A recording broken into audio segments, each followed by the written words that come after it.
2 থেকে 3 দিন পূর্বে আমার পেজে অনেকগুলো ভিডিও আপলোড করেছিলাম ঠিক এই জায়গাকে কেন্দ্র করে।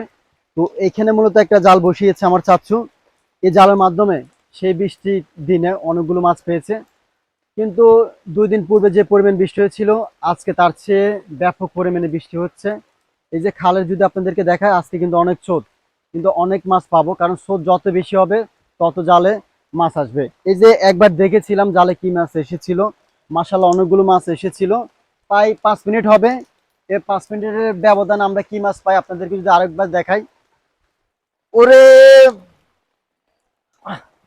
ও, আজকে কিন্তু ব্যাপক পরিমাণে স্রোত, মাছও পাবো বেশি করে, এটা শিওর। এই যে 5 মিনিটের ব্যবধান হবে, 5 মিনিটের ব্যবধানে দেখেন কি মাছ পেয়েছি।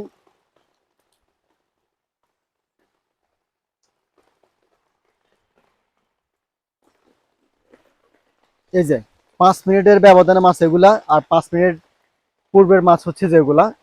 তো স্রোত থাকার কারণে মূলত